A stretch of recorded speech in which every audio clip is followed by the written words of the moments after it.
Greetings, greetings. Uh, Welcome to Eight Questions with.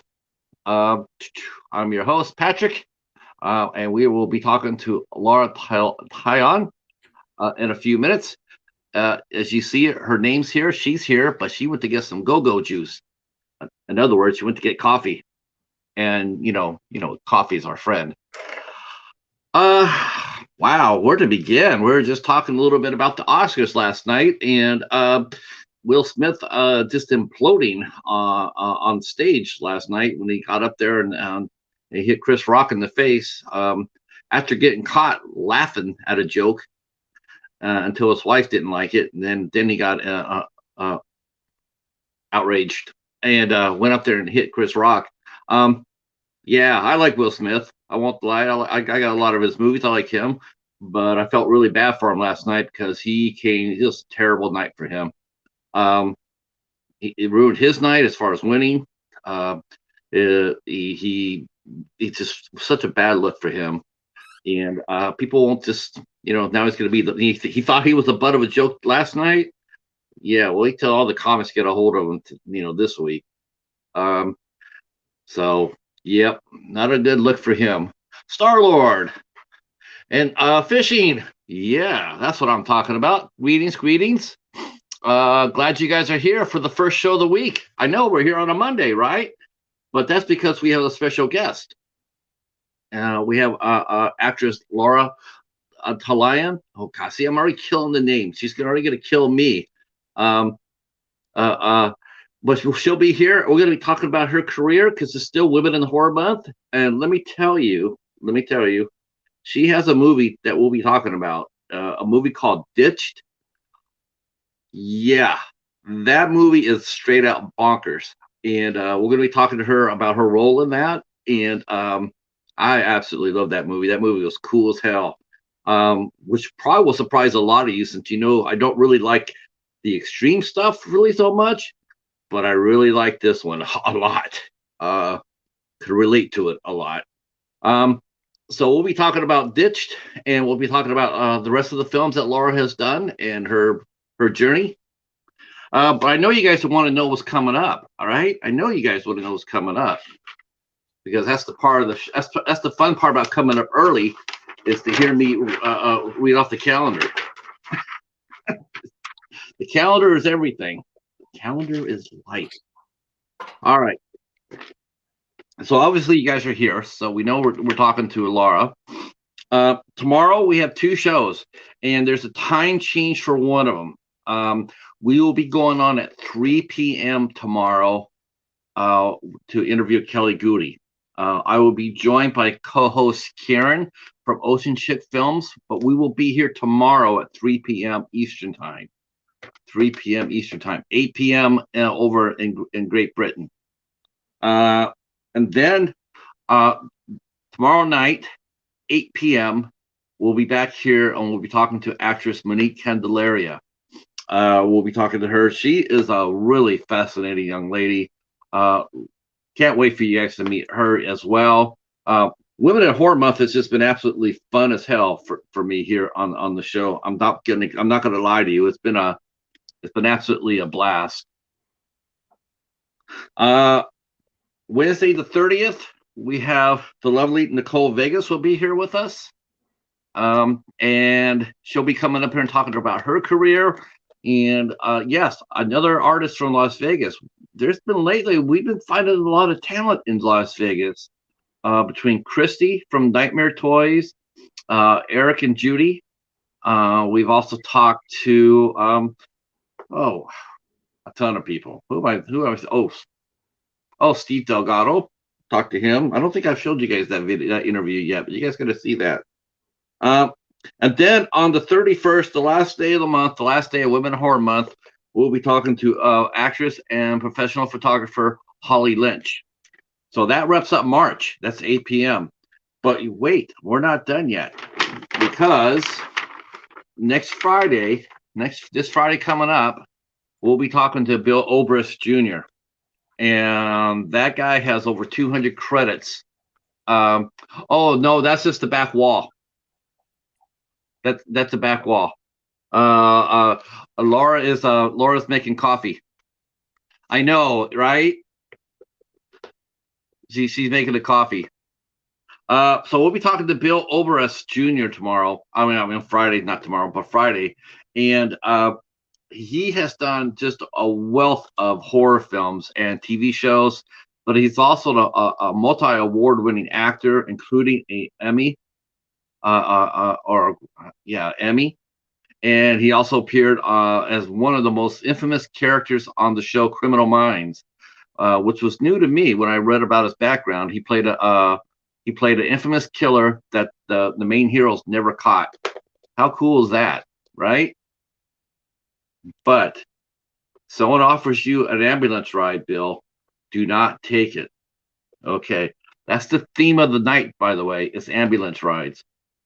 Okay, so that's the first week, and that'll be on April 1st, and then we're back to our normal routine on April 5th. We have director Joe Leon will be here, and he made the movie called Reap. We'll be talking to him about that. We have Tosca. I'm probably saying CSC. I'm killing her names again. We'll be talking to her. She's going to be starring in a movie called Abaddon, and she's filming a movie that was called Amber Road that we'll be talking to her about. She has done a lot of micro budget films, so we'll have a lot of fun talking with her too. And then we have Jen Nagel will be here with on April 7th. Malvovia herself will be here with us on April 7th, and we'll be talking to her about her character and her films as well. So yeah, yeah. What did you guys think of the incident? Did you guys see the incident yesterday with Will Smith? That was a crazy night, right? That was different.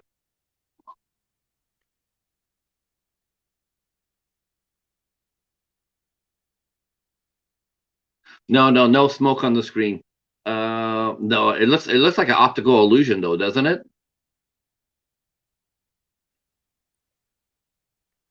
Yeah, what did you think of this, Starlord? I mean, it was crazy. Oh, here is our guest. We were just talking about that as well. Hi. And that looks like a pretty impressive cup there you got there. Yeah, yeah. I need a lot of coffee. Wow. So, yeah, that's what there she is right there, Mr. Bones.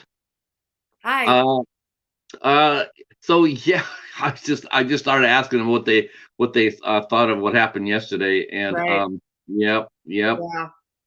So yeah, that'll be talked about for about a week or so. There's a couple of really good memes out there right now already. Is From the Fresh Prince of Bel-Air memes, like it starts like, got in one little fight and my mom got scared. Like the memes are everywhere right now. It's so funny. Oh my God! Of course, yeah. Yeah. One little fight off to my aunt and uncle in Bel Air. Yeah. That's That's the funny. meme right now. Yeah. I think Uncle Phil will be rolling over in his grave right now, seeing Oh, what he did. jeez. Yeah, that's not good. I feel bad. I mean, it's just feel bad for everybody. It's just like, I Yeah, there's no know. better in that situation. No, well, you know what? That's that's them. We're here. We're gonna have some fun. Yeah. Glad you're here. Glad you're here. Good to be Um, here. yeah, I had a hard time sleeping last night. And you watched the movie? I have a fire station. I have a fire station about a half mile down the road, about a mile down the road. So every time I heard the siren coming up, roaring past, I had to hide underneath my covers, going like, I haven't done anything shady, have I? I haven't done anything shady. Nice. Nice. So, Yeah. uh, Did you watch the movie? I rewatched it and I rewatched it. I'm going like, this movie is bonkers. I Yeah. absolutely, I'm just like, wow, this is just like extreme, and it's just, Yeah. but I liked it. Did I you? liked it. Yeah. I liked it. Yeah, I liked it a lot. I mean, I love the story.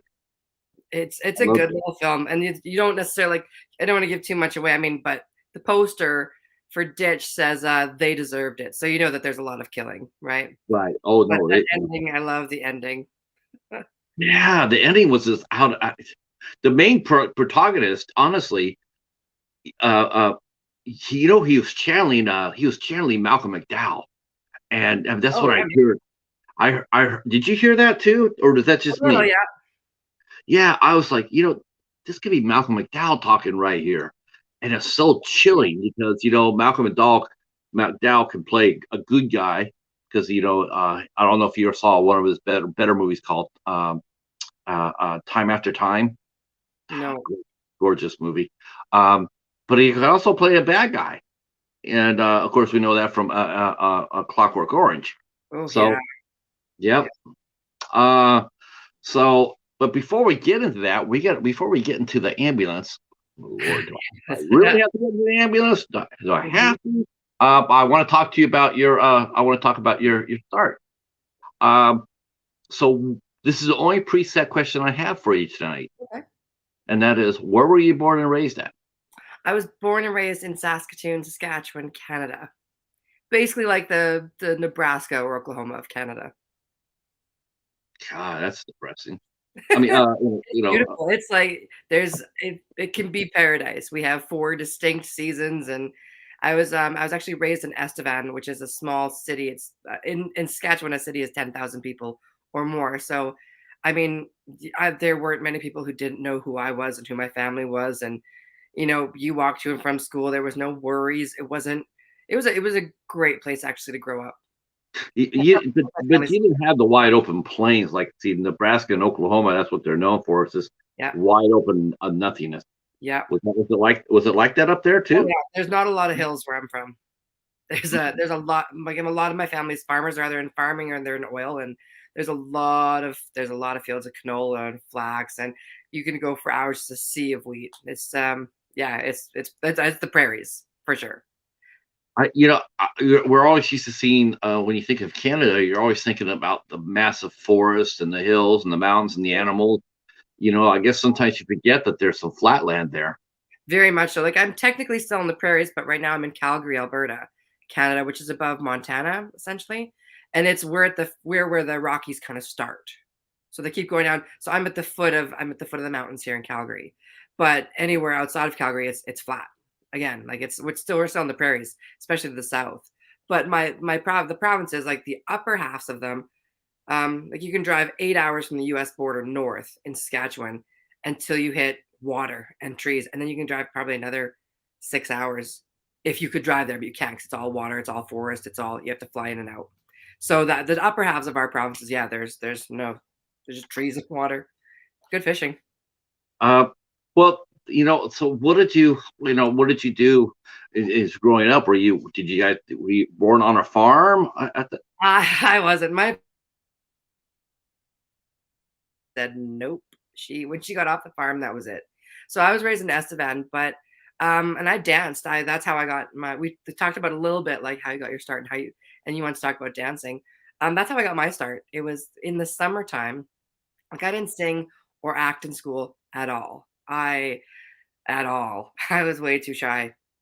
And but I was a dancer, and I ended up starting to kind of help and teach dance when I was 14 or 15 to kind of help with, cut the cost of my lessons, and some of the senior students could do that. So I did that. And then in the summers there was I don't know how familiar you are with theater, but there's ACTRA or SAG-AFTRA for union actors in film, and Right. in theater it's equity, right? That's the guild.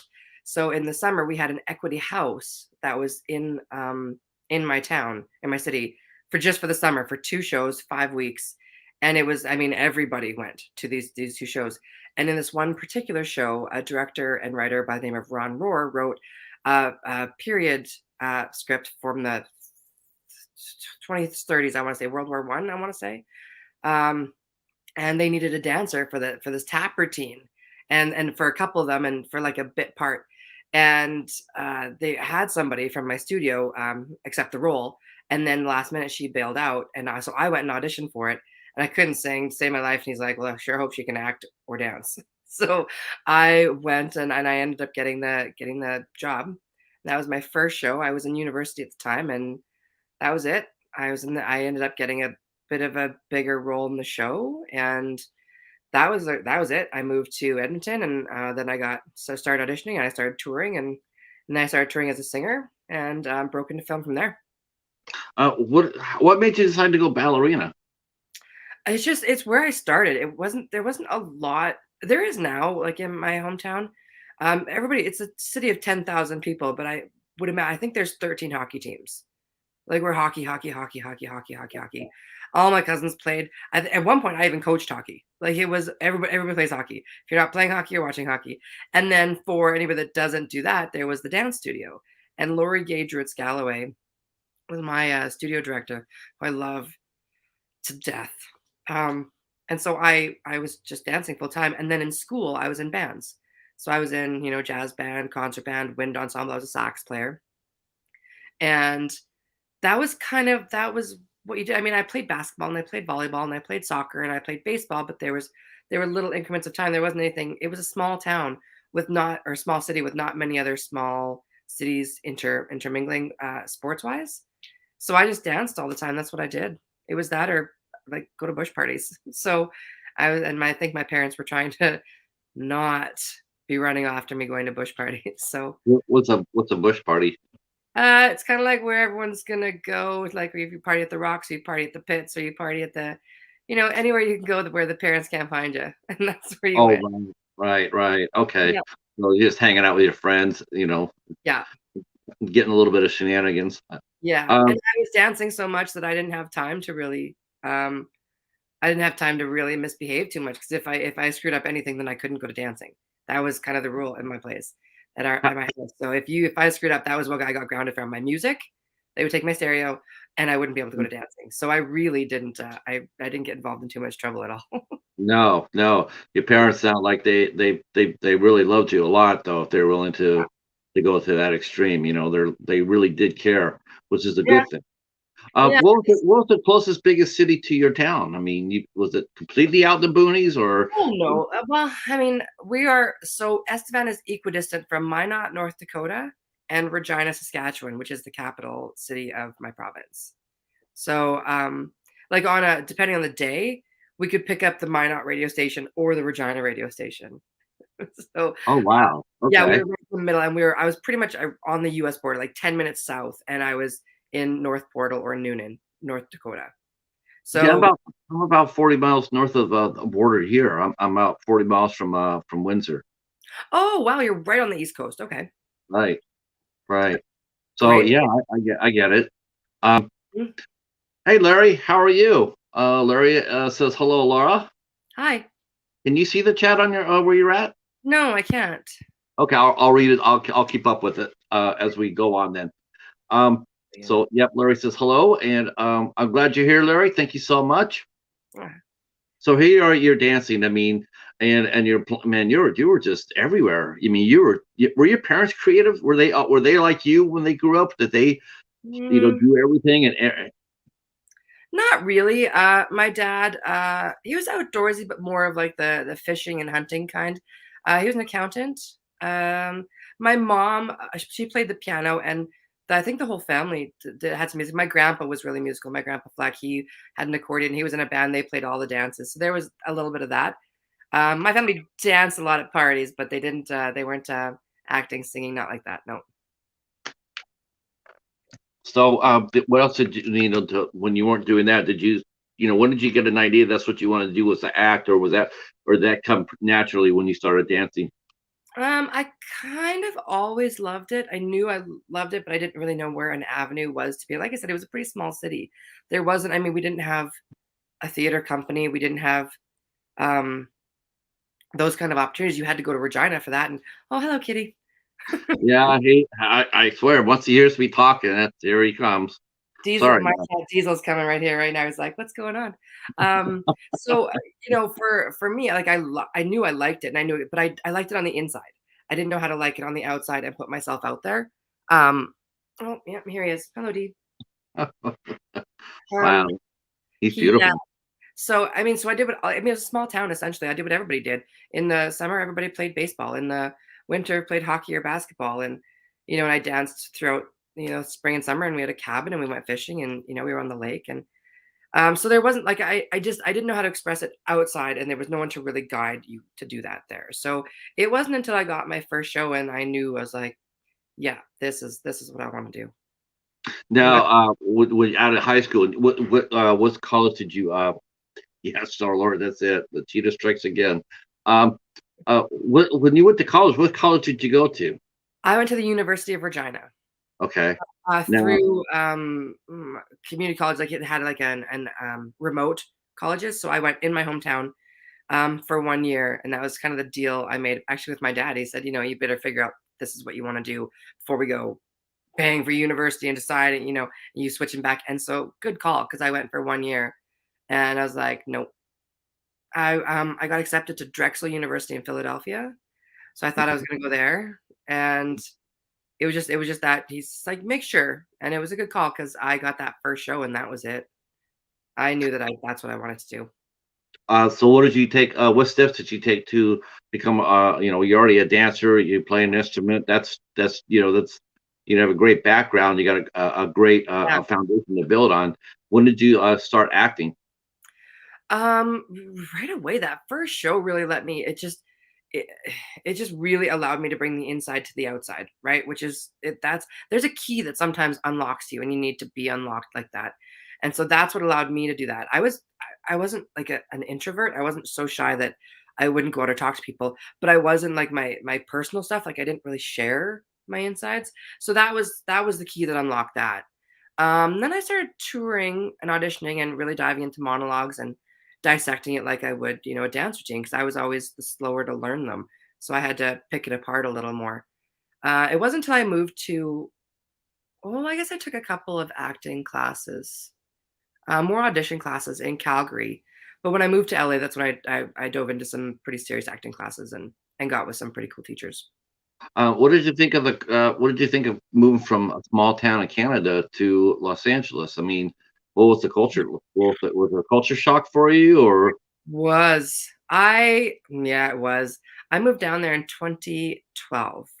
And that's when I moved down at kind of the height of the election, the Obama and who was he running against? Mitt McCain? Romney. Mitt Romney. Oh, So, and politics was like a car accident. Like you could not watch because it was entertainment almost. Our elections aren't like that in Canada. They're just not. There's you don't campaign for that long. You don't that much money isn't spent, and it's just not that. It's become that a little bit more, I think, in recent years, but it just was never like that. So it's for me to watch. I that was stunning. Um, and then I met the 405, the freeway in LA, which and how um, did you like that? oh my god, friends of mine now they're like, don't you know that's what we call the tourist highway? Yeah, I do now. And you have to really wrap your mind around traveling in LA because you could do two things a day and that's it. You can do one thing in the afternoon, you can do one thing in the morning, and that's it. And Yeah, if you try and schedule more than that, you miss something because one accident and you are an hour and a half late for anything. And you have to get used to people just being late all the time because it doesn't matter how early you leave. Quite often, you're just going to be late, and people just accept that that's how life is happening here. Which yeah, I was so uptight when I got there. It drove me crazy that someone would be late. And then after a year, I'm like, she'll be here. yeah. That was a bit to get used to, and it's huge. It's absolutely huge. But the small communities are. I lived in when I first moved there. I lived in Downey and like Compton area, Yeah. and That then for the was next a little different, wasn't it? that was a little different. And then the next 5 years that I was there, I lived in South Central, so also South different. Central is not as bad as it used to be. South Central actually, a lot of the former residents, they sort of got pushed out. Uh, Uh, yeah, yeah. Does I had to learn what gentrification was. It's not something I'd ever heard of before. right, and Where I wasn't so, like to me it was downtown. Like I was just outside of downtown. I felt like technically it was South Central, but uh, I mean it was. I don't know. All the things were there. I wasn't far from Staples Center. I was in like Figueroa and East Adams, so I wasn't super super far down. Like I wasn't in Pedro or anything. But yeah, my next door neighbor was he was a favorite of mine. His name's Jason, and he would always like yell, "Hey, white girl," because I was the only one, like anywhere. And everybody in the neighborhood would just call me white girl because there was nobody else there, and they were nice. Eventually, they were nice, but like, hey, white girl, But we all got to know each other a bit, but it took. I mean, everyone there was so in their own bubble because they had wrought iron. Like they can remember my neighbor would tell me about, how there's wrought iron fences here because the '80s happened, and the history in those neighborhoods is really really deep. Yeah. Which I mean is not something that we have up here. Like I've never lived in a neighborhood Oh, like no. Yeah, unfortunately, Southern California is it's a very interesting place. I have not been there since I was 20. I left there when I was 21. I grew up in Southern California, so I was there, and I used to go down to South Central and Compton, and I was the only white boy down there too. So I that. get it. I'd be sitting there with my buddy, and it'd be like, because he played for baseball in a community college, East LA, Mm, and yeah, I used to be the only white guy in there. Uh, but it yeah. was, but I know it got uh, gentrified. I know they pushed a lot of that element out, and but I mean, it's still a cool area. I never was intimidated by it. People say South Central and they get like the heebie-jeebies, and it was like Yeah. I never had any problem with it. No, I mean there's a couple times where it was like, but I mean if you're in a big center where I mean big centers attract, uh, all all the elements, right? So I mean if you're not being dumb about it, you nothing Sure. it's not I mean don't be dumb. Like I mean don't go wandering around at 3 in the morning in places you shouldn't be and you will probably be just fine. Yeah. I had Exactly. because it was experience that I didn't have so much of, I got to have some really deep and really interesting conversations with some of the people that had been there for generations. And it's just a completely different experience than what I grew up with in small town Canada, right? So Right. it was interesting to see and to see how the political climate affected everyone's lives. And there's a couple dicey times, but I mean, again, I went down there with no fear. Right. Um, and they're like, "Are you nuts?" So just a different perspective, but it's like I said, it's conversations that I couldn't have had anywhere else. And once you're really willing to both listen, it was I had some really intense, eye-opening experiences. Yeah. Uh, Sure. did you use that experience? Did you apply that to your acting? Do you think so? What you learned and what you went through down there? You start putting it towards your acting? Did you and your dancing? Were you still dancing when you were in LA? No, I wasn't. The last time I danced, I was doing probably a musical theater tour I did. I actually taught some dance here in Calgary before I moved down to LA. And that was probably the last time I really did any serious dancing. I just focused more on film acting is actually what I was focused the most on and recording. So I started writing and recording music and playing with bands. And so that kind of took over where the dancing was in my life. It's busy, right? Right. Um. So, what kind of band were you in? With you Um, know, with pop and classic rock right now. We're doing, pop, classic rock, pop punk, that kind of stuff. It's a okay. ton of fun. I'm loving this Oh, new sound. so you're still perform. You're still singing out there then. Oh yeah, yeah. I'm Okay. actually probably heading into the studio tonight to record another part of my track. So, yeah, I love Wow. it. How fun is that? How do you like? I mean, do you play? You play an instrument as long as I mean, because your voice is the instrument as well. But do you Yeah, play an instrument when you're recording? Do you play guitar or I play keys. I play piano. yeah? And Okay. yeah, and I teach that. I teach piano and voice here in Calgary. Oh, So okay.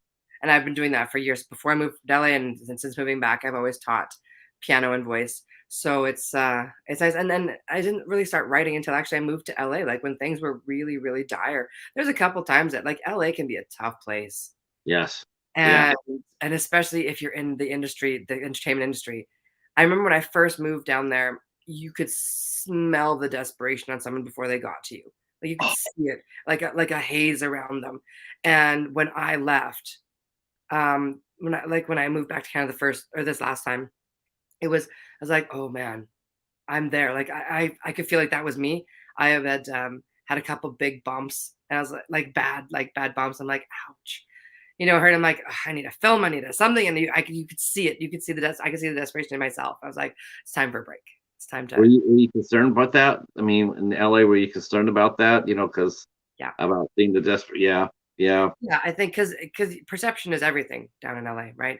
And you don't stop. You don't stop working ever. Mhm. If you go out to get groceries, you're you're on the lookout, or you're answering your phone, or you're with your agent, or you're anything. If you're at dinner, you're always trying to be on, or that's what people think you need to be. So it can get exhausting. And I mean, if you calm down and you just like drop that whole affect, it doesn't have to be that, but for so many of us it gets to be that because you want it so badly, and you're in a place where that opportunity can happen.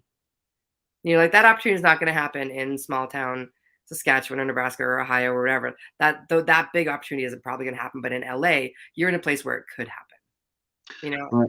Right. Were you aware of when you were up there in Canada before you went down in LA? Were you aware of how strong the Canadian entertainment industry was? Oh yeah, yeah, yeah.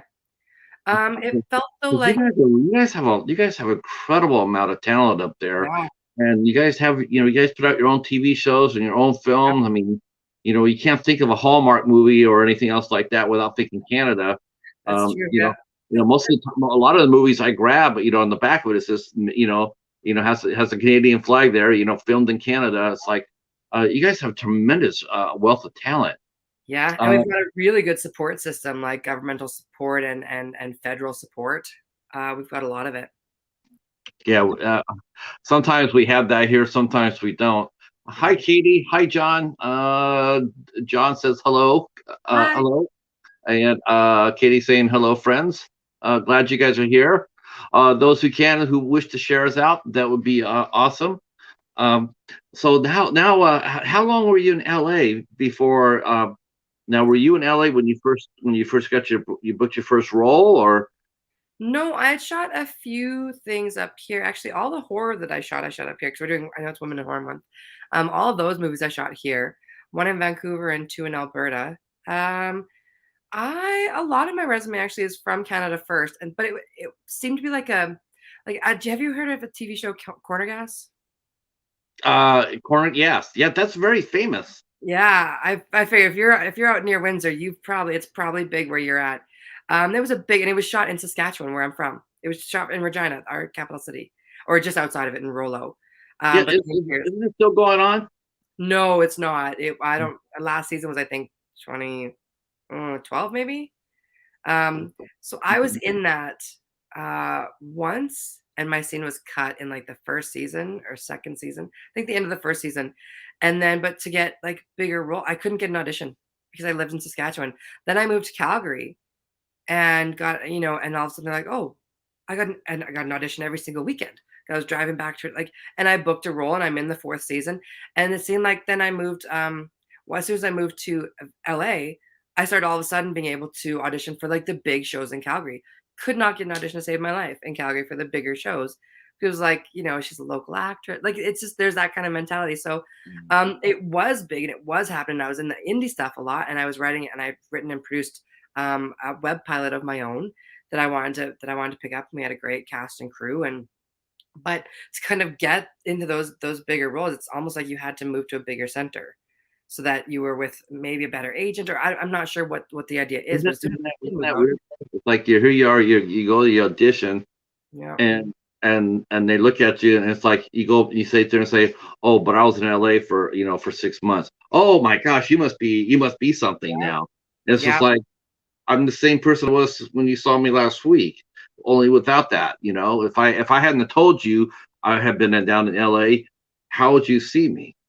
yeah. Um, I think actually when I got to Los Angeles, within a month, I was auditioning for one of the leads in a major television show up in Calgary that I couldn't touch when I was here, because I was just a local actress. It's just that, like I said, perception is everything, right? So I was aware of it, but I wanted to crack into it. But it seems like you always have to kind of move to the bigger market. So Vancouver, Toronto, Los Angeles, New York, or I now, know Atlanta's pretty big, but Calgary shoots nonstop. Like, we're ferocious here, but a lot of the talent gets brought in. Like when I would be up here, I would they would bring a lot of the lead talent in from Los Angeles or Vancouver, because that's where they would do the first rounds of auditions for the bigger roles.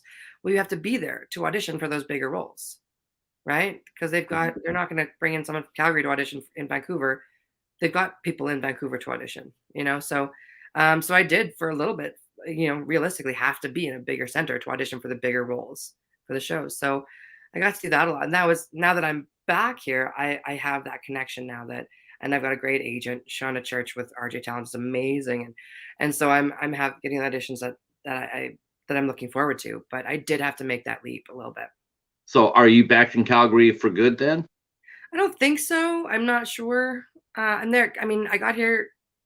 Someone in my family was sick, and actually, so I ended up coming back because of that. And that was my stepdad. He ended up passing away, and right after that, I had a couple more, and then the COVID hit, and I couldn't come back down. So Right. I kind of was stuck here. And then, you kind of like, God, I really missed home, and you need to relax and recharge and just reset and calm down.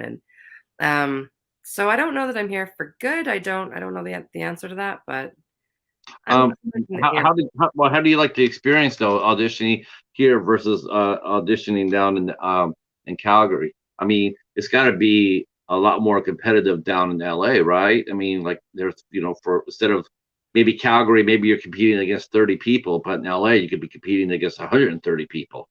Right, but here you're competing with 30 people for 10 roles. There you're competing with 1,000 people for 2,000 roles. Like, I mean, there's just that much more to audition for in LA.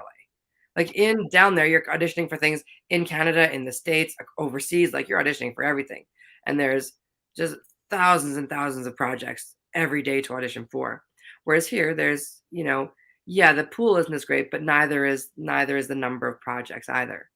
So I don't know which is better or worse. It just is where you are, right? And now with Zoom, it's easy enough to audition for anything because I mean, no one's in person yet. So you How audition. do you like how do you like that? How do you like self doing self audition tapes? Do you like doing self taping, or you like that the face to face? I don't mind self-taping. Sometimes I think that we get a little too reliant on getting it right. Like if you're in the room with the casting director, you get one read, maybe two. I mean, and that's if you know the casting director and they're like, you want to try that again?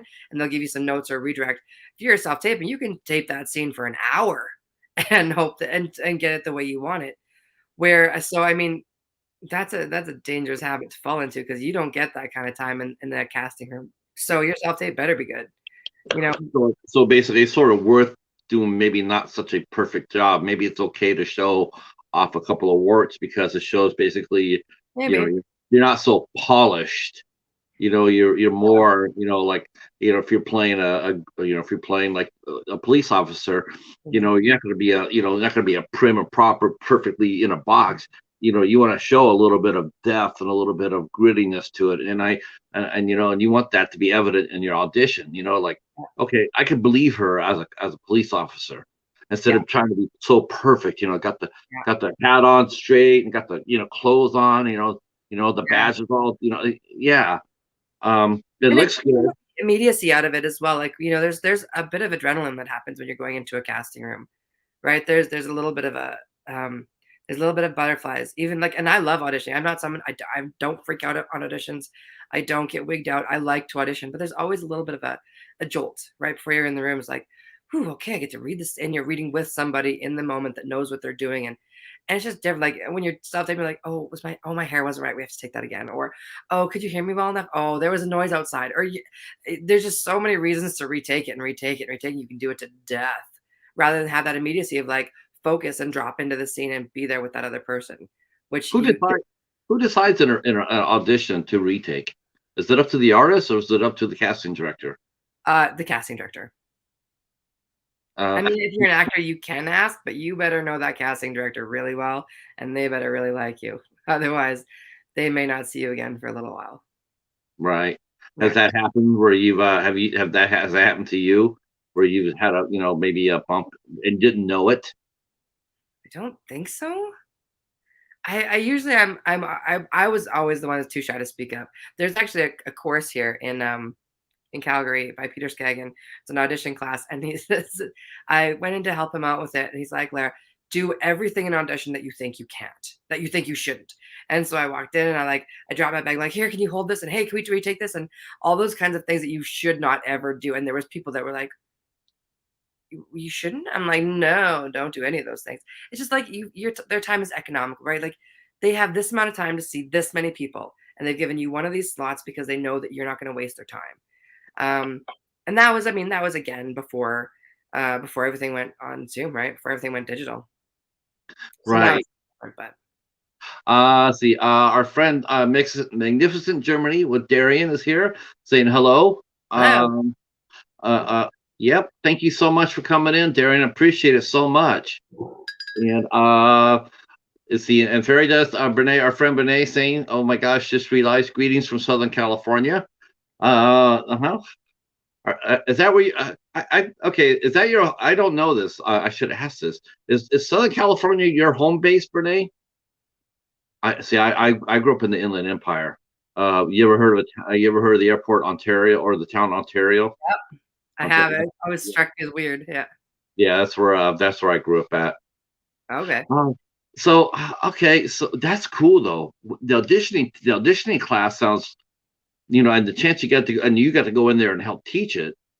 I mean, that's gonna Yeah, be may just mostly be like his mannequin. Like he was teaching, he's like, now Lara, do all these things. So um yeah, it's fun to see new actors kind of go, oh, because I don't know, it's not it's a business, and you have to remember this is time, and time is money in this business, right? right, right. Can you tell when someone's serious about their craft? I mean, I know some people maybe seem like a cliche, but is it true that when you see someone breaking out a notebook and writing down notes, that they seem to be a little bit more into it? You ever looked out there and see people looking at their phone or whatnot, Oh or yeah. do you ugh, inside your head, are you sitting there going like, "That's a really bad thing to do"? I think if you're in the middle of doing what you're doing, and that's what you're noticing and judging, I think you're not in your own scene. So I don't know if that's helpful to you at all. And I think we all have our own processes. Like if you see my scripts by the time I'm finished with them, I probably write more in my scripts than what's written by the writer, because I'll find nuances and I'll be jotting things down. But I know people who are just they're dropped and they're so intense on it and they've worked it so hard. There's not a drop of ink or pencil on their script, but they know the inside and out. So I just think everyone's got their own way of doing things. And then Right. I can see that. like Well, when let I'm, me when I'm doing let it me ask soon, this I is don't early, this is write a lot. early into our talk, but let me ask you my Zach Braff question. So if you're out an audition, right? Let's just say you and I are at an audition and we're competing for the same role. And I come up to you and I say, I'm not really getting this character. Could you help me get in touch with it or maybe run some lines with me? Are you gonna help me do that, or are you gonna sit there and say, Probably not. Probably not gonna help you with it.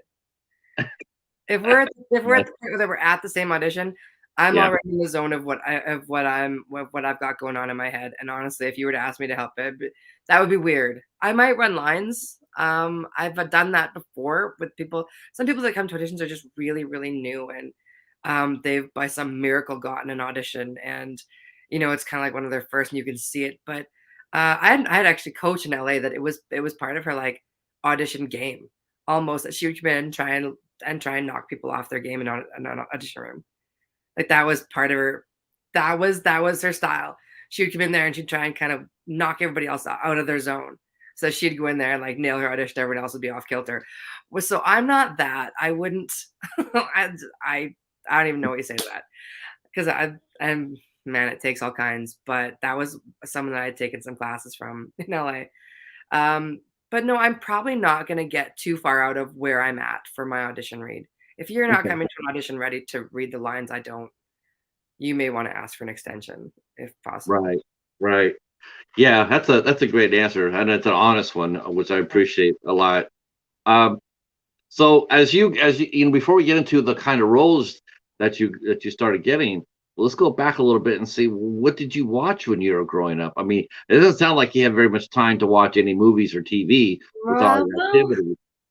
I had lots of weekends. Like we had a cabin that we went to in the summer and Christmas, and there was no television really. Like even like we were out in the boonies. Like we not even rabbit ears. Like we didn't get even peasant vision. And so we watched a lot of movies, but that was usually my dad had the control of the movies. It was like westerns. But Oh, um, I have a lot of cousins, like a lot. I've got a great, big, beautiful, awesome family, and um, we We actually watched. I look back now and I'm kind of stunned that my parents let us watch what they did. Like Freddy Krueger ruined my childhood. Like ruined it, or shaped it. Like however you want to look at it. Yeah, But I'm going with shaping because I I've maybe seen you work. I've seen you work now. I'm going to sit there and say shaping. yeah maybe like I can still right now like Nightmare on Elm Street 1 and I don't is it 3 or 4 where it's like he's like the master of puppets like he like the Uh, skin he oh, tears his Dream skin off. Warriors 3. Oh, 3. Dream Warriors. Dream yes oh my god to this day. Oh, and then he sucks Johnny Depp into the bed. I was afraid to go to sleep forever. I was like, I'll sleep on the floor because I had cement. Oh my god. To this day, like Freddie and Jason, not so, or Jason and Michael Voorhees, not so much those ones. Like the jump factor was always awesome, but Freddy Krueger ruined my childhood. Yeah. Or like, There's something to be said about the supernatural, isn't it? yeah. And I mean, Tales from the Crypt. I always watched that because it was fun, and yeah, a lot of those ones, like all the Freddy Krueger ones. And I was always the youngest one, and I cannot believe my parents let us watch those when we were so little. Oof. But yeah, I watched a lot of that. And one of my favorites. Remember the Evil Dead series? Oh yeah. Campbell. And not to get into the script this movie before you want to talk about it, but that is what I think the movie Ditched that just came out. That's the throwback that reminds me of that, like just that little bit of comedy and the gore. And I love Bruce Campbell, and then Evil Dead was probably one of my favorites. The Hand was hysterical. Right. Yeah, we were just talking about this yesterday. Like Sam Raimi, like I know the first two were just off the chain. I saw the first one, and I mean, it's scary, and I really like that. I really like that it's scary, and it's like, yeah, it had a couple of funny lines in there, but overall, though, it's scary. Yeah. It's a spooky film, and the second one's scary and spooky, and it's like, and then for the third one, he decided to do comedy, and Yeah. it was just like, it's just like, I just feel like, Sam, if I can call you Sam, Sam, if you want to do a comedy, you have enough cachet in this town right here, right now. You could do a movie like Ghostbusters if you wanted to. So why don't you do that? Why don't you go out there and make a comedy, have some fun? But when you go ahead and take a franchise like the Evil Dead or Spider-Man or the Spider-Man franchise, and you try to put comedy into it where it doesn't fit, then don't do that. Don't do that. Uh, that's my only problem with it. Like I'm back in my head. I know he's doing Doctor Strange and with the multiverse. I'm just going like, oh, you should be looking forward to a movie like that. Like I can't wait. But a part of me is like, oh, please don't mess it up. Please don't mess it up. Please don't mess it up. Let's see. Yes, Star-Lord sitting there saying Freddy is known for ruining childhoods. Yes. Yep. See. And back then, he loved all those movies, good times, golden age of horror movies. Yeah, the '80s had some. They definitely had some pop to it. Yeah, before then, everything was very subtle, and it was like inferred or imagined, and it was thrilling, and you didn't that reveal was never there, right? That was horror, and then all of a sudden it was jump, jump, jump, and then that was the '80s, right? It was there to make you jump and there to really invigorate you. And then it became, what it is now. I don't watch a lot of like Saw and stuff like that. I don't watch a lot of that. I don't love the just straight up gore. But it's funny you mentioned Saw because Saw and Ditched have a lot in common. Yes, they do. They have they could definitely be brothers from a different mother, but they're definitely related, and that's a very good thing for me. That's what that's the first thing I thought when I was watching this. I'm going like, you know what? This is Saw this is Saw on steroids. Chris is gonna be happy to hear that. Chris Donaldson, the writer director, he was so much fun, and the script was so good. There's actually some bits in the script that didn't make it to the film, and I was so bummed because they were so good. But Chris is gonna be super happy to hear that. And Mark, we're gonna get to this movie Ditched. Let me tell you, kids. You'll be coming thanking me later for telling you about it because that movie is an ass kicker. But let's go back. I'm looking at some of your credits because this is the fun part. I like actually doing this. I discovered I like doing this. I Oh yeah. see some fun. I see something fun on your database, and I was going like, yeah, let's talk about that because that's so much cool. That's so cool. Um, uh, uh, now, now, what's been your favorite role so far that you've done? The one that's this much so much. Let's say not your favorite role, but the most challenging role you've done. I think this one, Ditch, was my funnest for sure. Um, I had never done quite such involved um prosthetics, maybe. Um, I don't know what the word is for all the fake Was that blood your and first? all that stuff. I'm gonna give it. We're gonna give a tiny bit away here, but it's just. But we got to go into the question. But was that your first? Was that your first on-screen death? I think so. Oh, your friend Patricia is here.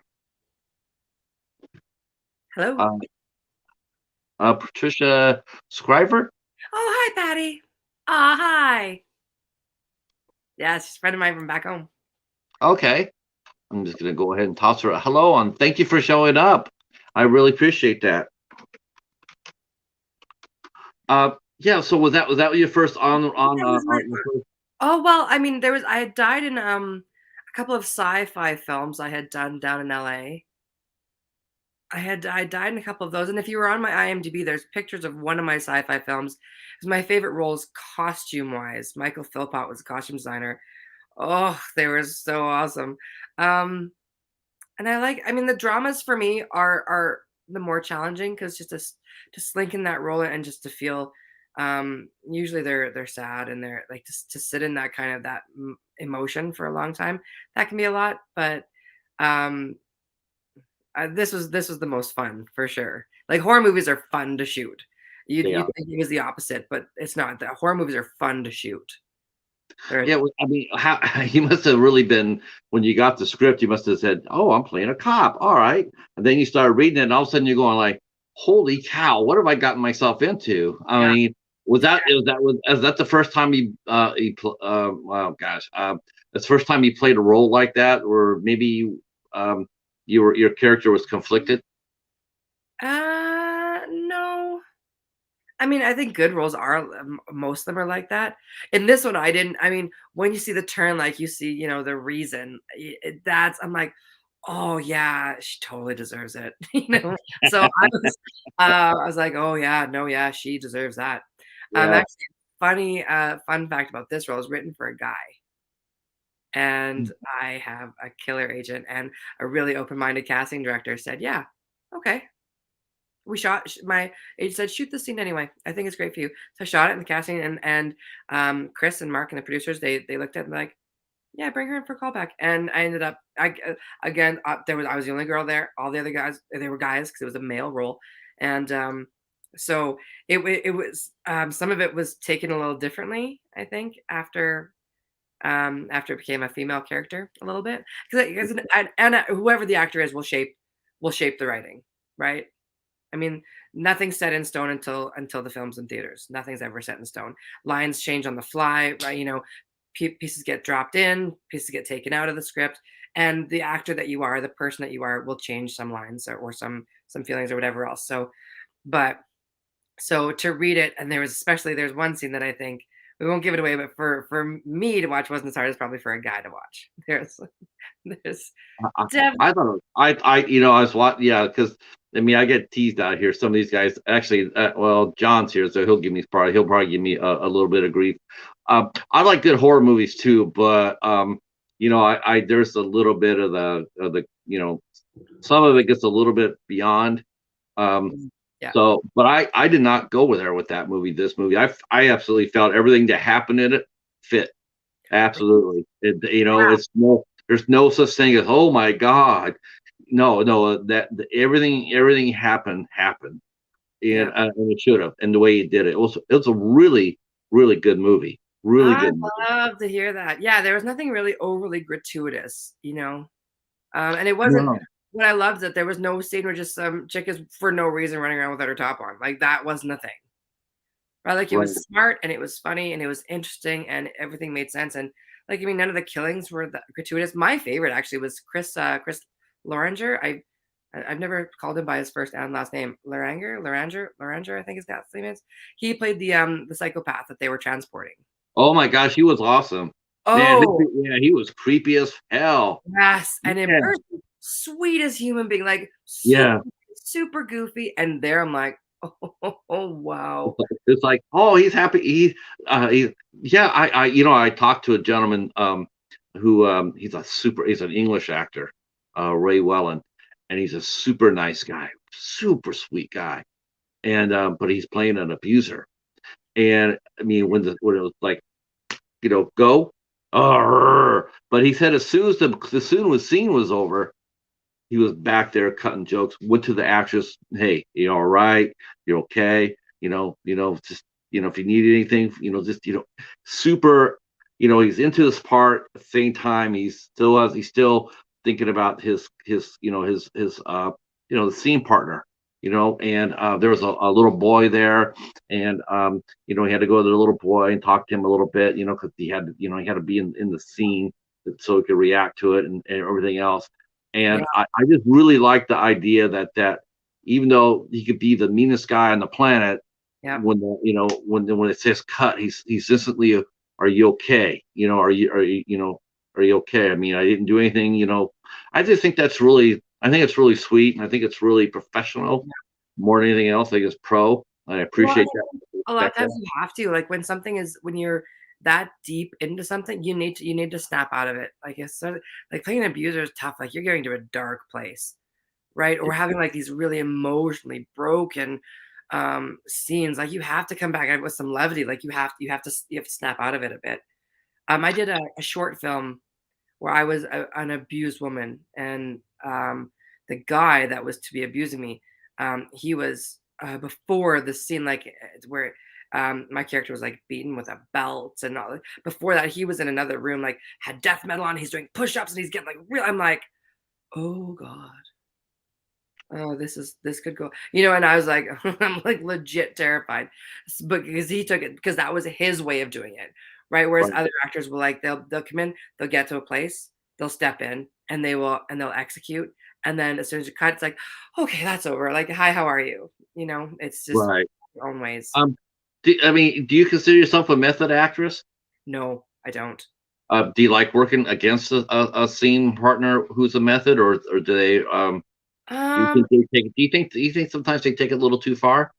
I think sometimes, like, I don't take it home with me necessarily. Like, I need to leave it where it is. I need to leave it, on set or on the page when I'm done for the day, unless I'm working on the next thing. But sometimes it can be a bit off-putting, depending on the scene, because someone's not connecting with you. It's their other kind of. But again, it's their process, and you can't really judge it. It's just like because my process is mine. To them, that might be nuts, right? That I'm not. Like, to some people, it might be unprofessional to be, not a method actor, but that's how I am. But I think I every role I've had is it's a whole different kind of setup and preparation. But Yeah. I must be. I mean, I must be. I mean, now that you got your, now that you. I mean, did you have to prepare differently as a horror versus, say, a drama or a comedy, or how did you approach this role versus, a dramatic role or a comedic role? What did you do differently? um, in this one, if you've watched they have a little bit of gunplay in this one. So I mean, you're working with props, so that's something that you got to find a rhythm with that within the lines with another person. You got to find that rhythm. So it's almost like a song a little bit when you're doing that.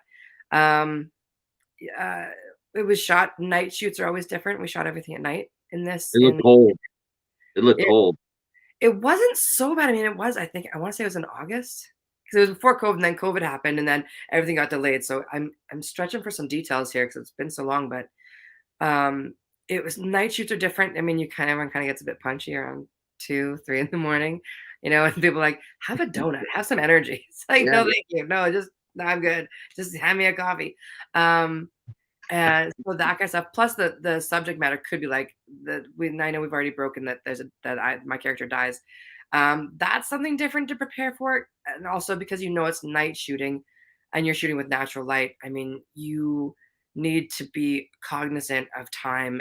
Time is time and money, right? Like we Right. only have so many hours of nighttime in the summer in Canada, right? Like it's not, we're not, it's, it starts getting light at 4:35 in the morning in the Wow. height of summer here. So, and it doesn't get dark until 10:30. So, I mean, everybody's got to be bringing their absolute A game for that 6 hours that you can actually shoot. And there was a couple nights where it rained and just was misting, but that was enough to make the whole place shine. Well, that night's off. So you prepare differently for night shoots, especially when they're outside. You prepare differently because you've just got to hit your mark as much as possible. You got to be prepared.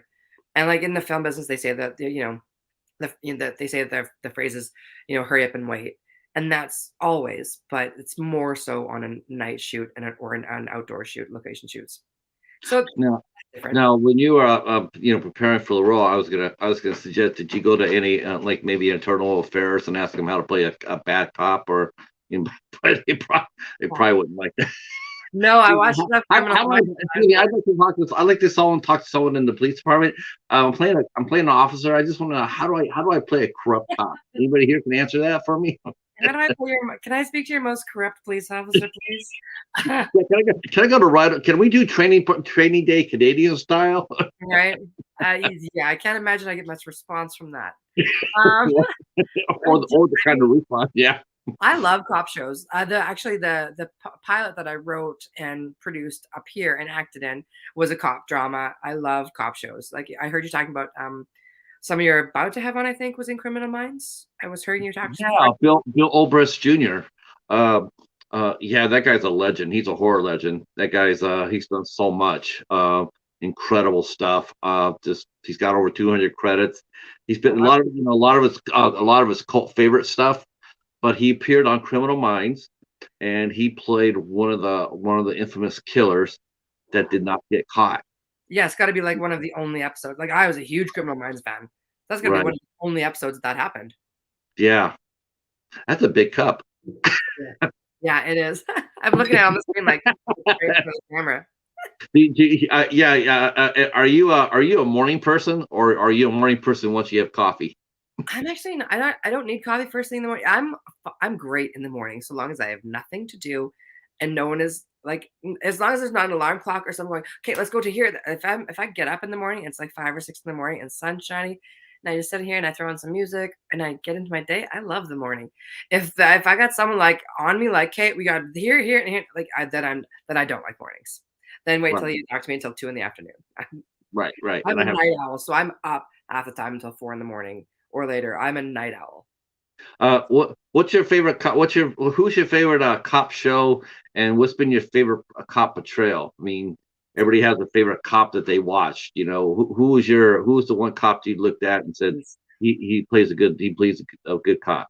Honestly, I love cop shows. Like, there's probably too many for me to get into. Criminal Minds, I was a diehard fan of Criminal Minds. I also like Bones. Steely Booth was always a ton of. I liked him, but Criminal Minds is probably my favorite cop show ever. I, Um, I really got into CSI. I didn't understand like what, but are they crime scene techs or are they police officers or are they detectives or are they SEAL team? Like it always seemed like they have a lot of authority, and I didn't. I think the only one that had that, I think the only two that had that were in CSI New York and CSI Miami. Horatio Kane and Maybe.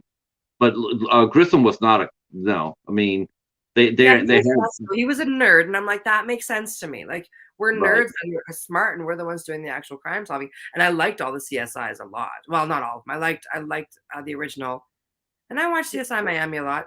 I guess I watched a little bit of New York because I love Gary Sinise. I Yeah, think he's brilliant, brilliant, uh, brilliant.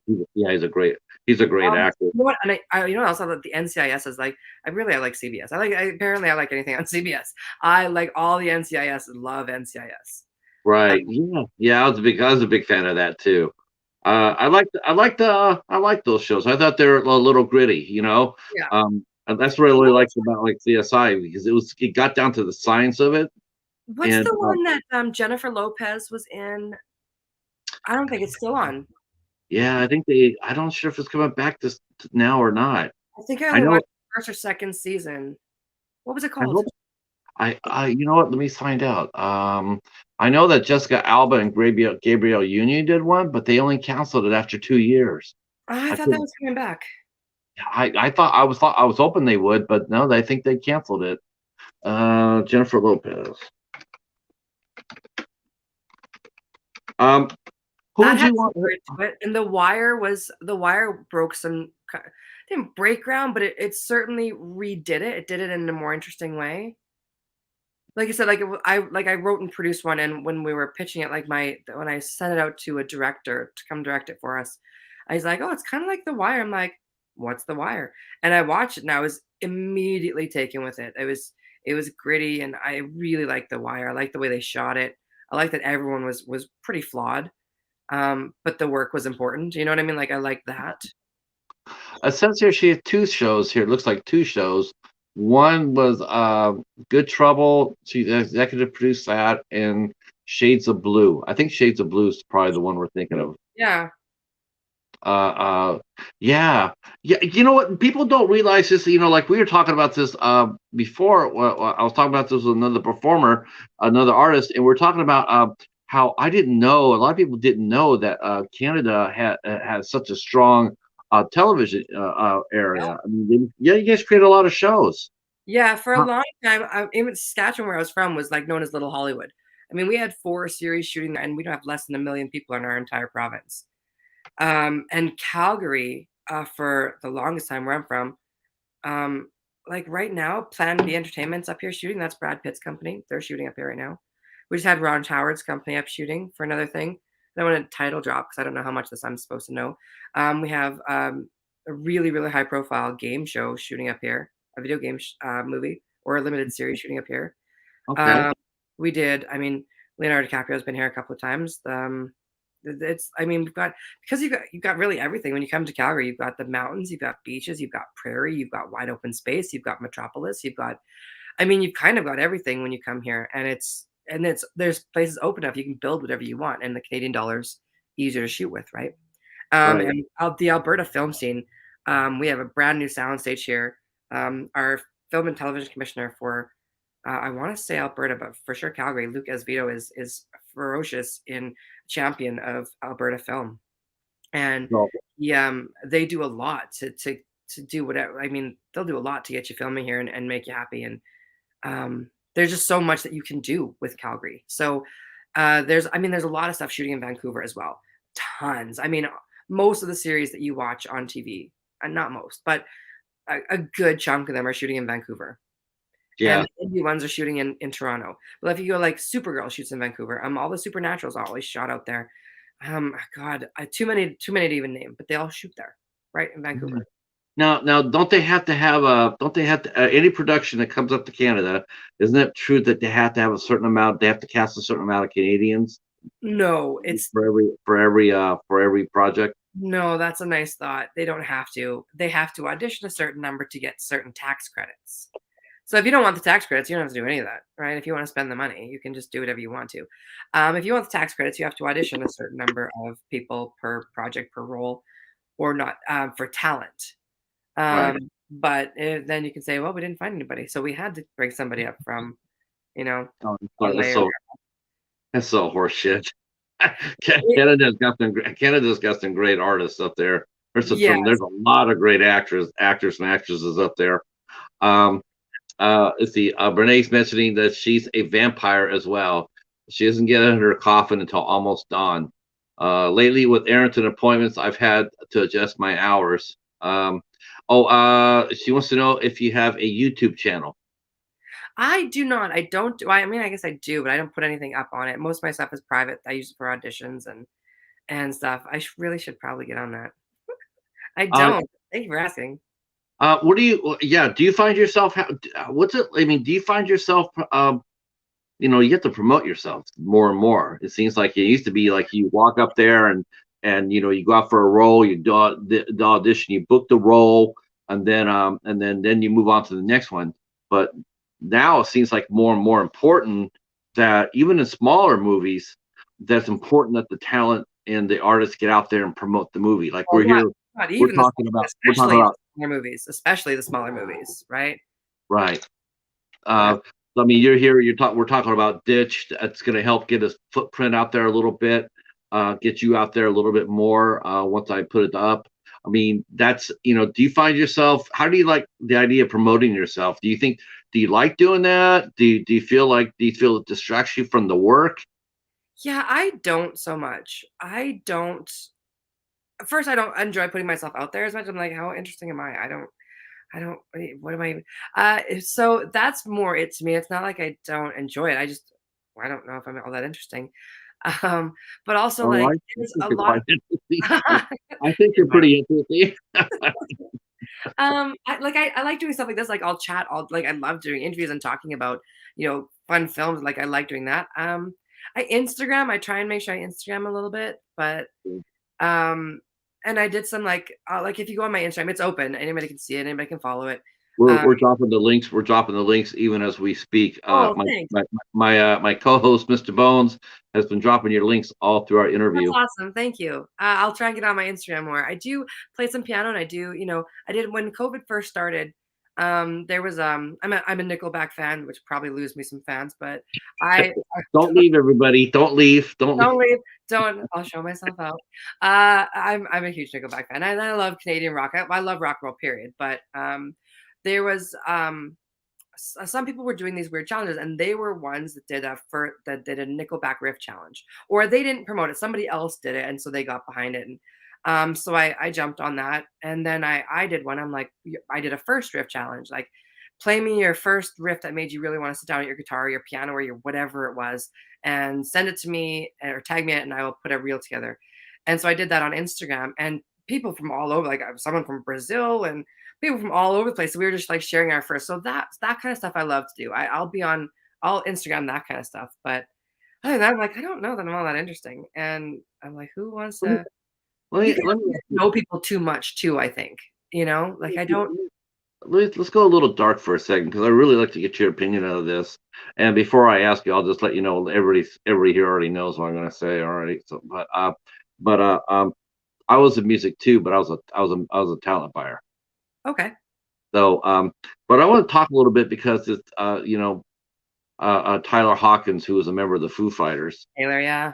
Yeah, he passed away, and That's it's just bomb. I'm a mixed emotions. I and one half of me, I love the fact that you know, he's a great artist, a great drummer, tremendous talent, played in a great band, seemed to have the world at his feet, um, Yeah. and then he just shoots it away. He just tosses it away, and it frustrates me. And it's like you hear like so and so died in a hotel room, and for me, I just sit there and I just hold my breath, hoping that it sucks to say this, but this is what I really hope. I'm like, I Yeah. really, I really hope he died a natural death. I really don't want to sit there and read about him overdosing. I don't want that. I don't want that ending for him. Please Yeah. don't let that. Please don't let that be what happens. I And then just walking yeah. I and just as an artist yourself, as a singer and an actress or whatnot. I mean, do you think when you see people throw away their talent and their lives like that, is it sad? Does it make you sad or does it make you a little angry? um I don't think the two have to be mutually exclusive. Like I just read some of the coroner in was it Colombia where he was? Yeah. He said they found all these substances in him, and like, well, I guess yeah, it makes sense. I didn't follow. I like Foo Fighters. I didn't follow them religiously or like any of my favorite bands. I don't follow them too closely. I don't want. I don't. Because I don't think you should get to know people too much so you can enjoy their art. But I don't know. Like I think Amy Winehouse is one that strikes me because I am such a fan of Amy Winehouse, and she had one really great record, and then that was it. And you want to think like, God, how could you be so selfish? But I don't think that's it. I think people battle demons, and I don't think you can see the demons that they've. I don't necessarily know that they're throwing it away on purpose.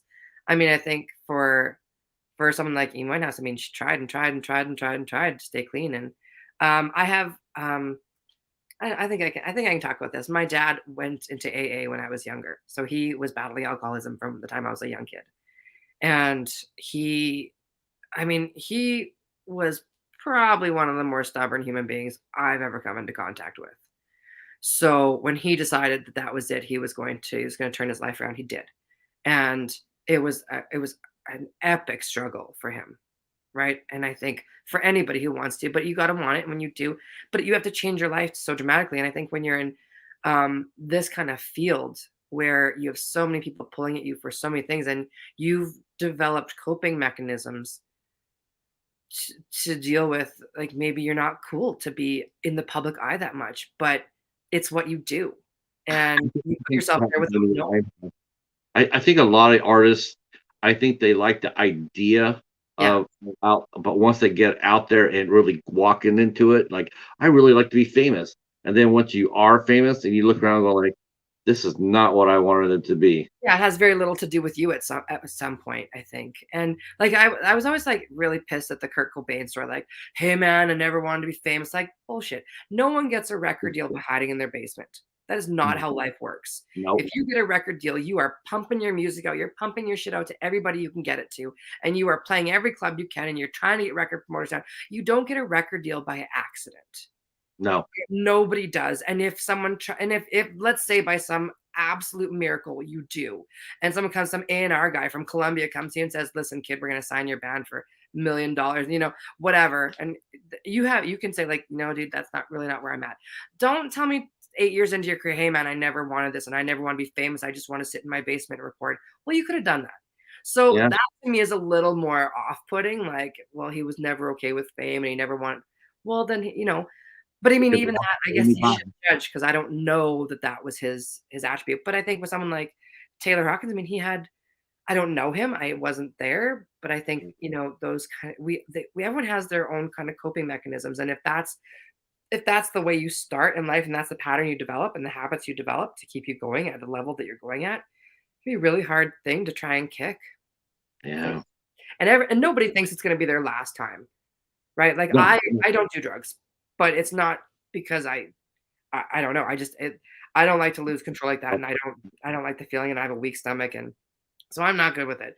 But I mean, a lot of my friends do, and there's not one person that I know who's done drugs and be like, this is probably gonna be my last trip. Like that never. No one thinks that. No. Everyone's invincible until they're not. Well, I think he had to know something. A little something was off when he put 10 different substances into me. He had to figure out a cocktail was not going to be working well for you.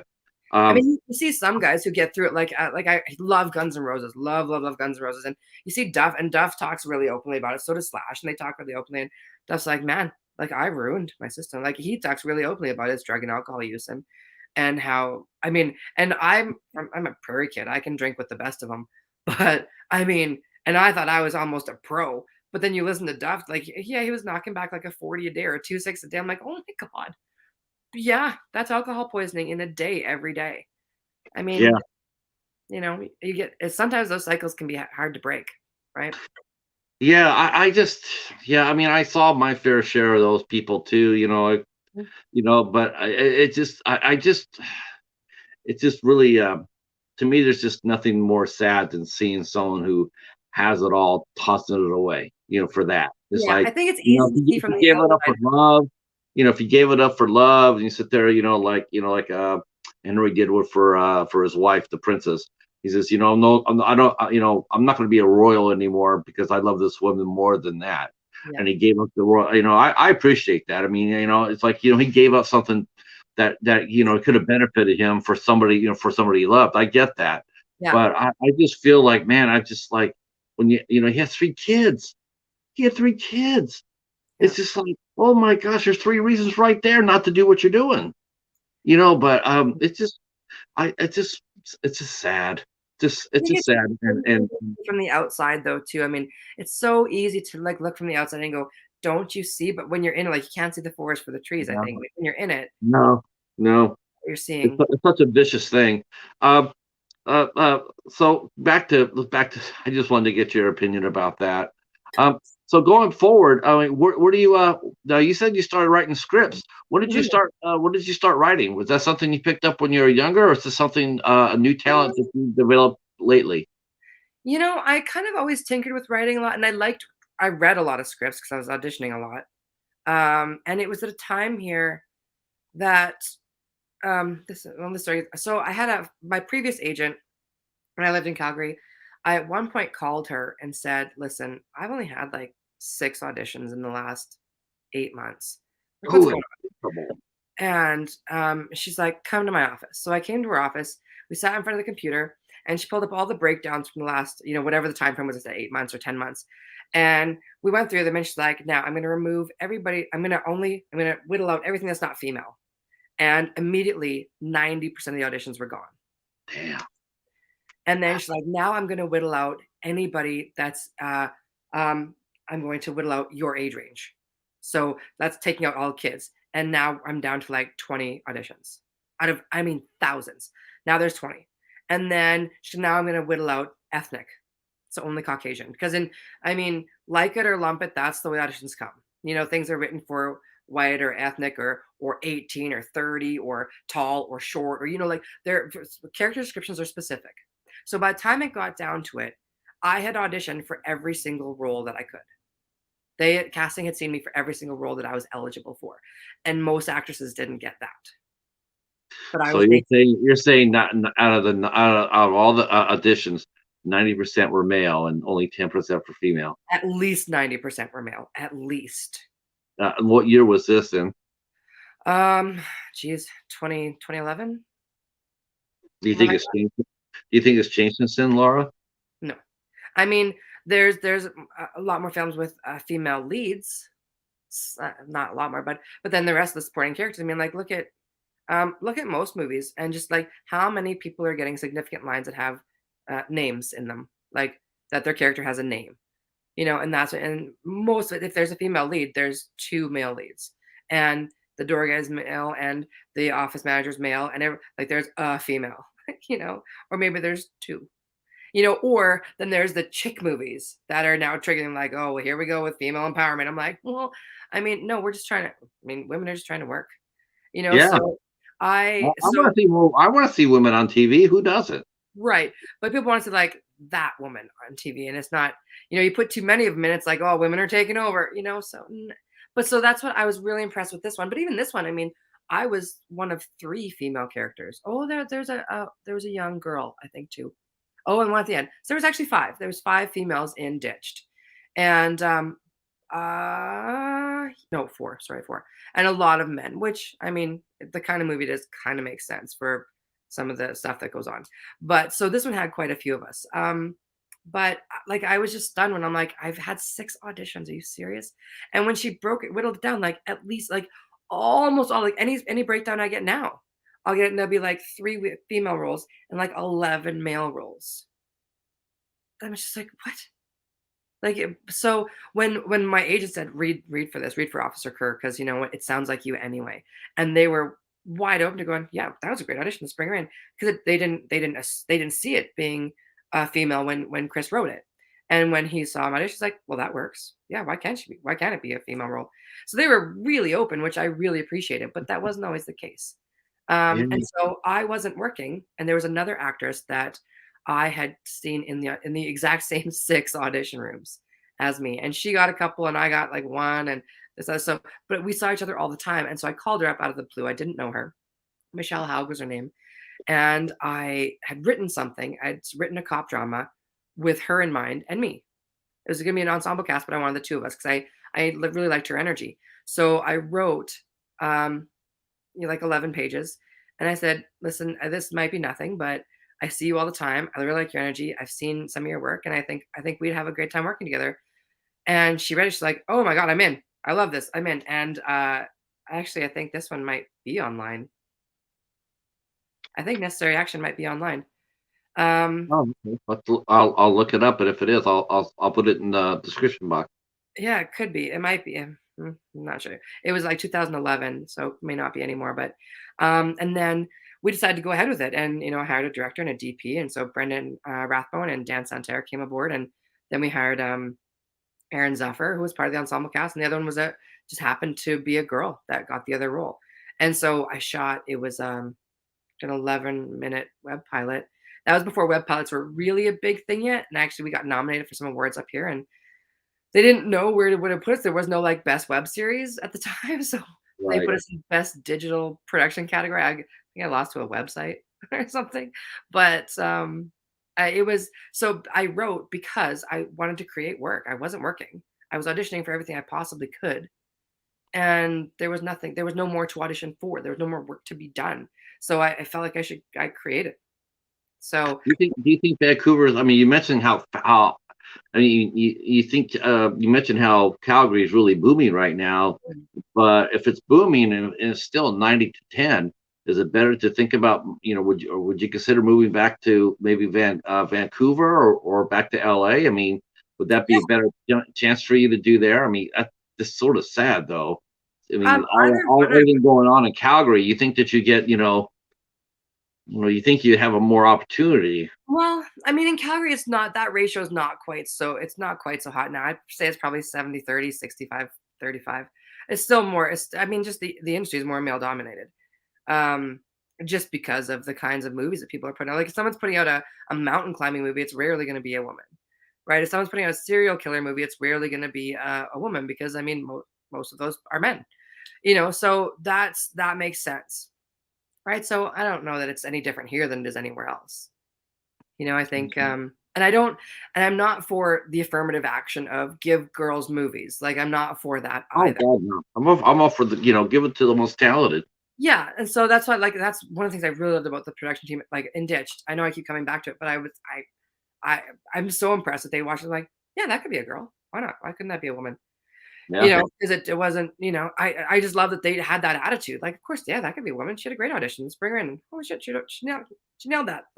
They hired me for it. I love that. So that's more what I like. I don't think anybody should get the role just because they're black, white, red, brown, purple, or green, or because No, they're I male. think they should get the roles. I mean, especially some of these roles like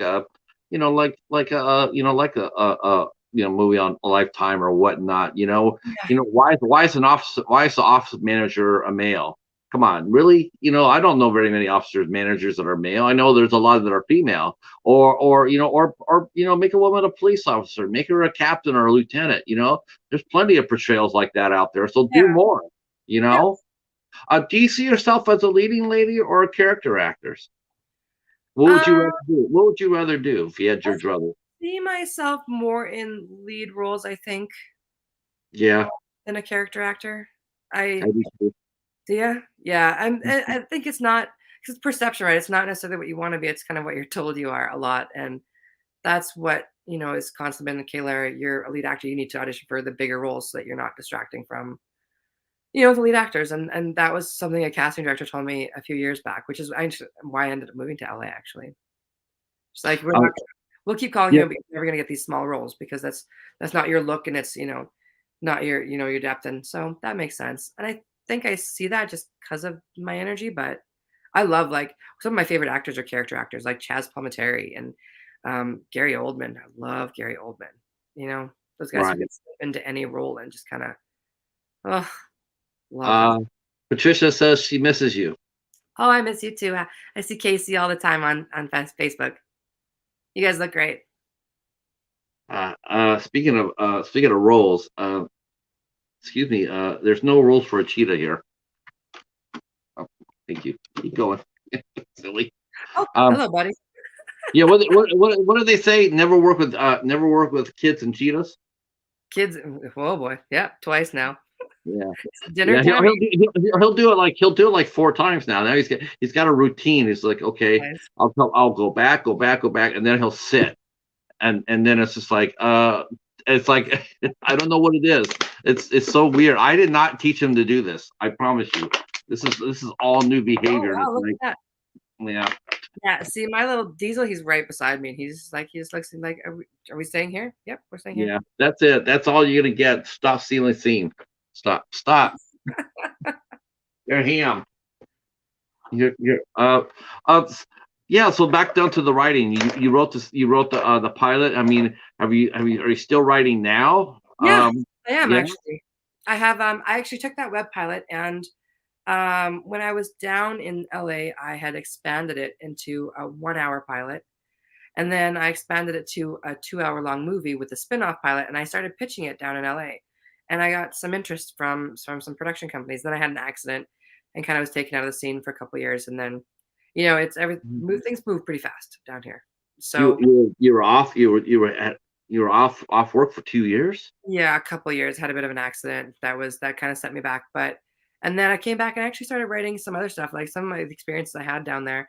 I worked at this restaurant owned by a couple of Greek boys that was just nuts. Like there was times that you had to laugh or you would cry. They were crazy. And the people there were just such characters, the people that came in every week. And just some of the experiences I had just living in LA. So I wrote some of that down. One of them's called well, I guess I shouldn't say because it's probably that I probably can't have the title. But so I wrote some drama and I wrote some comedy, and then I've never written horror. And I read Chris's script and like, man, like that's a talent, that's a skill to write horror.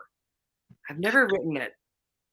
Yeah, it's a skill to write a original story like this. Believe me, it's not easy. It's not hard writing horror. It's hard writing good horror. That's probably a better disclaimer, yeah. Because And yeah, most of the people in this chat can tell you right now, we have watched our fair. Because a lot of them are film reviewers. Like I review films as well, and a lot of us we can tell you right now. There's been a lot of movies that are just like, I know a lot of people take the attitude of, but they made a movie. At least they got that out, and I'm like, you know, I have a phone, I have a Cheetah. I could make a movie too. I could go out there and yeah, make 20 minutes. I could make 20 minutes of him being really cute and make a short film out of that. Does that make me an Oscar winner? Does that make me a right, director? No, no. right, So I really don't do go along with that. I think if you're gonna make a movie, make the best movie you possibly can. yeah, You know, write the best script you possibly can. Don't yeah, take shortcuts. And make sure you have a good budget if you yeah. can. Um, hey Richard, long time no see, my friend. Wow, that's a face we haven't seen in the room for a minute. Um, yeah. So what attracts you to a script? I mean, when your agent sends you a script, what are you looking for? What are you looking for you? Um, I really like to like I like a really good if I can gel with the whole story and find my place in it. You know what I mean? Like Right. if by the time I get to it, I still don't know who the character is, then I'm like, oh, well, I don't know what you want me to do because then obviously it's not been well thought out or, and I mean sometimes you have a writer or director that is one and the same and you can like float some ideas or ask some questions. Um, but if it's a story I have to get like in Ditched, um, like I'm never into the gratuitous bits. I'm never really into that. I mean, if like we were talking about, like I mean, if there been a scene in this film where there was just some chick with no top on running across the screen for no reason at all, I've been like, um, but I had to sign a morals clause for this one because my character is not a good person. Um, What's a moral? What's a moral? We had to sign a moral yeah, clause. that's what I asked, and it's like because she has a line where I mean it could be it's pretty far removed for who I am as a person. Like I can't give it away, but cop obviously at some point, like I don't think it was an awful bad person, Officer Kerr who I play, but obviously is a pretty good cop, and you see that in the way she's tackling the situation, but has some really shitty morals. And oh, can I swear Right. on you? So, I didn't know my we had to sign something like that. so yeah, I've never had to do that before. But one of my lines was off color. I'm like, ooh, I don't know if I can say that. And but in the situation, I mean, that's your character. So you have to drop into it. And that was there a reason for that line? If there's a reason for it, then fine. But if there's not, and it's just to provoke or to trigger an audience, then I'm not into it. Like, Like you know, like Tarantino does that shit all the time. yeah, and Ken, I'm just not into it as but there was I'm a not. reason for it, and I could see my part in the script, and I could see like I gotta tell you, I like the Evil Dead movie, and this reminded me a lot of it. And there was some really funny bits in this script that were subtle. They didn't make it to the final cut, but man, there was some funny. Chris Donaldson's a funny guy, and it was horror, and oh, I can't because they're not there, so there's no point talking about it anymore. But there's like that attracted me. Like there was a subtle humor to the script that fit. It wasn't like, hey, look at me be funny for a second. It wasn't that. There's like some moments that were really funny that got dropped. Unfortunately, they got cut. But Do you like watch? Do you like watching yourself? Do you like No. watching yourself on screen? Oh, I hate it. I do not like watching myself on screen. I do Yeah, not. except for this interview, you like that. I'm trying to focus more on the camera because I'm like, it's a day off. I feel like I look a little weird. I don't. Um, No, you look great. You look I don't. great. I don't tend to watch my stuff actually. Why not? Unless. You're really good. Oh, that's nice. Thank you. I don't. I don't. Yeah. It's strange to see another iteration of yourself.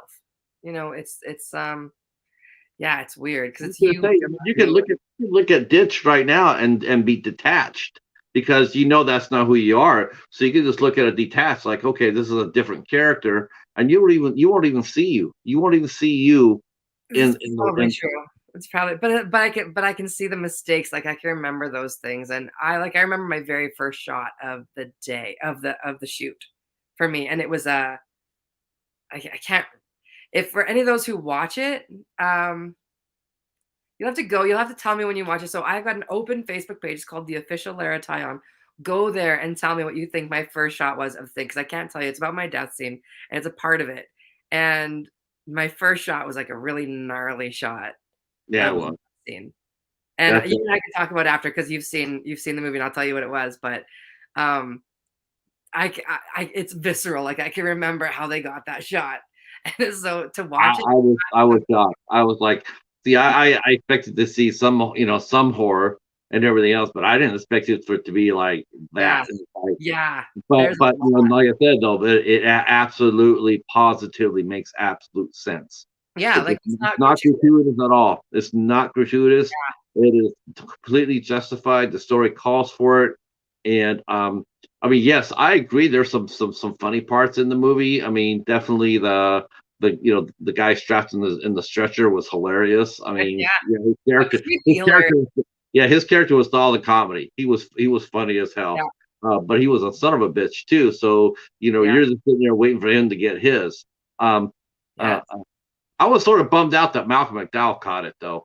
Um, uh, uh, what is his character's name? I have to go see what his character's name. This actor, his name is Mackenzie Gray. I can't remember his character name either. He is, yeah.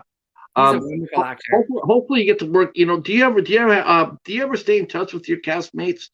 Some like the Raymond Joshi who played oh geez, I think he was called like Sideburns. I think that was his character name. The guy that my character was transporting, the convict that I was transporting. Right. We chat occasionally. Marika and I chat occasionally. Who played the lead, the what's her name in the show? Marissa, maybe. It's close to her. Yeah, it's Marissa and Marika. So and Chris Loranger, every once in a while we've chatted, I think. But Ramon Joshi he was shooting something with friends of mine just before he shot this, and he's funny. But I mean, he was a badass on screen. Like he was a badass, and but he's a funny guy. Like he's just really funny and up and jokey. But in the moment, like all those yelly bits, that's all him improv and like, oh, he just owned it. He stepped right into it. He actually had one of the funniest lines that got cut. He I There was a spot where I hit him, right? And just before that, he's breaking out. He's like, "Here, take a gun and help me." And I'm like, and then if you've seen the movie, that makes sense why it would be funny. If you don't, it doesn't make sense. And I can't give you the whole movie right now, no. but you would understand. Like he gets Right. out. And I've been sleeping this whole time. He realizes something's gone on, and I don't. He's like, "Here, grab a gun." And I was like, "Are you out of your fucking mind?" So there was some really funny bits, right? Uh, right. No, you're absolutely right. Um, so what's oh gosh. Let me ask you a couple more questions before I let you go. Sure. What's upcoming for you? What's coming up for you next? Right now, I'm really focused on my music. I'm literally going into the studio tonight to continue some of the recording process on my new track. It's a country track, actually, Okay. which I didn't think I'd be doing. And I'm auditioning a ton right now. So there's a lot shooting here, so I'm not sure what's coming down the pipe. Hopefully it's a lot more than 90-10. Hopefully it's more like, at least 60-40. Yeah, I've actually had a lot of auditions here. There's so much going on that I think things like that are starting to even out a bit like that. I think there's a little more coming in for us girls, but like I said, I don't want someone also to give me a role just because a girl should be in it. I don't believe in that either, you know. But I think there's more women writers, and I think there's more, I do too. you know, and I think, you know, if you look at who goes to movies, I don't know that it's men. I think it's women that drag men to the movies. I think You so know, too these days. I think I agree with that. I think it is when it comes down to it. I I don't mean, even think it's except these days. I think it's always been, right? I So mean, well, except for like the big superhero movies or yeah, stuff who like knows? that, then I think it's all guys driving girls. And otherwise, like for the dramas or the comedies or whatnot, Yeah, I think it's probably the girls dragging the guys out there. But yeah, the ones with no brains, the horror, and like the muscly guys, like Predator or whatnot, uh, that's the guy stuff, But and horror, like I said, horror films as well. I definitely think that this should probably be a film that your man should see by themselves. I'm not really so, no, the girls can appreciate it too, though. I think so. yeah. Yeah, just don't, and just remember after that movie, though, you're gonna be looking at ambulances a whole different way. Whole different way. Yeah. Whole different way. Here, I we're gonna put you in there. Oh, what? I'm missing a leg. I can still walk on one leg. That's all right. I don't need that ambulance. right. Um, Yeah. um, listen, it's been awesome talking to you. It's been good I've talking to enjoyed you it so too. much. I will do this real quick. I will turn around and ask the chat if they have any questions real quick for Laura. Feel free to drop them down, and we'll answer a few of them for you. We will drop all her social links after the chat is over with, after the interview is over with, and if you haven't connected with her, you will. Otherwise, thank you so much, Al. This has been a great one. Yeah, this has been fun. Yeah. My I hope. link that's open is the official one, so definitely drop me a line there if you want to chat. Yeah, please do. Uh, Al says he plays bass. Can we start a band? There you go. Definitely. I'm looking for a bass player. Definitely. There you go. Wait a minute. Aren't you in Canada, Al? I think Al's in Canada, if I'm not mistaken. Canada's a pretty big place. How where are you? Are you in Calgary? Yeah, I think he's Canadian. I think I could be wrong, but I think he is Canadian. Um, Listen, I'll let you go. That way you can go ahead and get going on to studio. Thanks again, everybody, for popping in, and we will see you tomorrow at 3 p.m. Eastern time. 3 p.m. Eastern time, and actually, I'll be here tomorrow with a Canadian. Our good friend Karen from Ocean Chicks Films will be here with Oh, us. nice. Yeah, we're gonna interview a young lady from England named Kelly Goody Price, and we will be talking about the Nice. Ashcroft community and all sorts of fun stuff. And that will be tomorrow night at 3 o'clock, and then at 8 o'clock I'll be back here by myself with the Cheetah, interviewing Monique Candelaria. Thanks so much, everybody, and I'll see you guys tomorrow. Hey, thanks very much for doing this women in horror bit. This was fun. Oh, good. Tell your friends. I Tell will. your friends. I I will. really, any actress, any actor that wants to come on the show, please let them know. You had a great time. It's a I lot of will. fun. Yeah, I appreciate that. Stay right where you're at, and the rest of everybody else, peace. Bye, everybody.